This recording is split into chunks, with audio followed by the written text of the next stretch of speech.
Monsieur le ministre, Mesdames, Messieurs, bienvenue donc au Collège de France. C'est à moi que revient le grand plaisir en fait d'ouvrir la session sur le climat de ce colloque Climat, énergie et société, le Collège de France et la COP21. Donc je vais prendre quelques minutes juste pour faire quelques mots d'introduction. Lorsque l'on parle de changement climatique et de COP21, très rapidement, on va vous montrer en fait des choses très basiques, des graphes que vous avez vus et revus, et qui sont importants en fait pour résumer au niveau de base le problème. Sur la gauche, vous avez l'évolution de la température moyenne du globe pendant le dernier siècle, avec une tendance à long terme qui est de l'ordre de 1 degré, et superposée à des fluctuations interannuelles ou décennales qui sont expliquées, qui sont d'ordre décennal. Et sur la partie droite, c'est en fait toute la partie qui nous concerne, le problème futur, qui bien évidemment est accessible uniquement avec des modélisations. C'est ce qui est résumé avec la petite image qui symbolise justement la discrétisation d'un modèle numérique. Vous avez en fait des projections sur sur le prochain siècle jusqu'à l'année 2100, à la fois pour le scénario, ici j'ai repris directement un graphe du GIEC ou IPCC pour mes collègues anglophones, qui vous montre en fait l'évolution attendue avec deux scénarios, parce que bien évidemment il y a des incertitudes dans la modélisation, ce qui est symbolisé par les erreurs, les barres d'erreur en rouge ou en bleu autour des évolutions climatiques, mais en plus la principale incertitude finalement sur le futur et sur ce qui va se passer à l'année 2100 relève de nos modes de consommation et d'émissions de gaz à effet de serre, notamment le gaz carbonique, mais pas que. Et donc vous avez en fait deux scénarios ici, le scénario on va dire pessimiste ou réaliste, business as usual, et le scénario bleu, beaucoup plus optimiste, qui est effectivement qui permettrait de limiter la température en fin de siècle à moins de 2 degrés. Et pour ce faire, ce qui est sous-jacent justement à ce scénario, c'est qu'il faut le calcul en fait est basé sur la supposition que dans 5 ans nous commençons à diminuer les émissions de CO2 à l'échelle de la planète, et que pratiquement pour la deuxième partie du siècle, il n'y en a pratiquement plus. On a une émission qui est pratiquement nulle.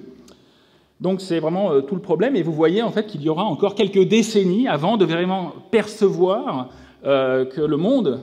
nos sociétés perçoivent en fait le bien de l'effort qui va être fait. C'est là aussi toute la difficulté. On voit très nettement que les deux courbes vont décoller, mais uniquement en fin de siècle, vers soit 4 degrés, soit effectivement 2 degrés. Alors on peut vous montrer aussi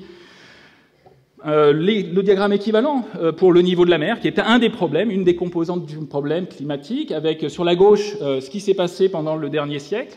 Alors là, il faut faire attention à l'échelle, il s'agit de millimètres, donc une évolution du niveau de la mer qui est de l'ordre de 20 cm, avec d'une part, au début du siècle, uniquement des données obtenues avec des marégraphes,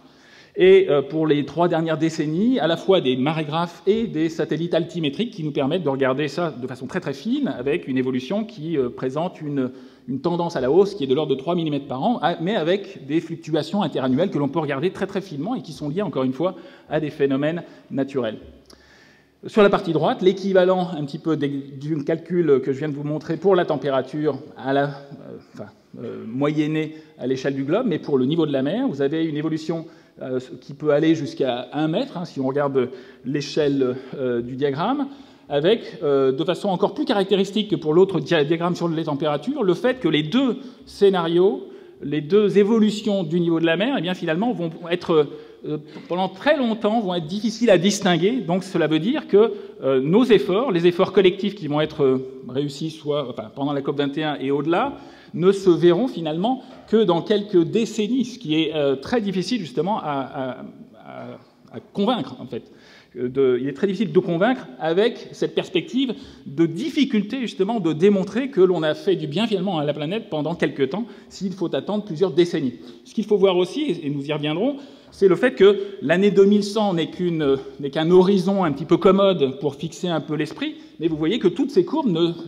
elles s'arrêtent comme ça à l'année 2100 parce que le diagramme s'arrête, mais encore une fois, on voit très bien que les évolutions vont perdurer, notamment pour le niveau de la mer, nous y reviendrons, ces évolutions vont durer pendant des siècles, même si l'on arrête en fait les émissions de gaz à effet de serre. Et ça, c'est lié au fait que le climat ne se résume pas uniquement à l'atmosphère. Il y a l'atmosphère, mais aussi les composantes beaucoup plus lentes. Et c'est tout le propos justement de la première session sur le climat et de l'invitation des orateurs que vous allez entendre aujourd'hui. Nous allons regarder avec mes collègues en fait les différentes composantes du système climatique, à la fois l'atmosphère, mais aussi les différents systèmes, en particulier avec Eric Rignot, qui est professeur à l'Université de Californie à Irvine et chercheur au JPL de la NASA à Caltech. Nous allons regarder de façon plus fine les problèmes liés aux calottes de glace, aux glaces polaires, à la banquise, etc., à la fois avec les données et aussi la modélisation. Sur la partie droite, après Eric Rignot qui nous parlera donc des glaces, Pierre-Yves Le Traon, qui est chercheur à l'Ifremer et à Mercator Océan à Toulouse, nous parlera de la composante océanique, qui est fondamentale, qui est justement une des raisons de l'inertie du système climatique.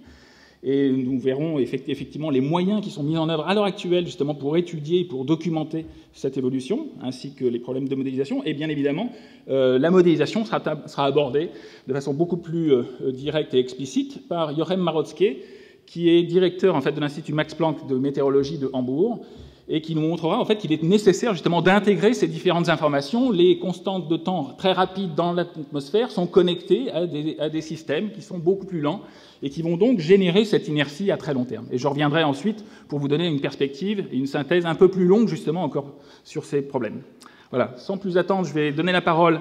à mon collègue Eric Rignot qui va nous parler des glaces.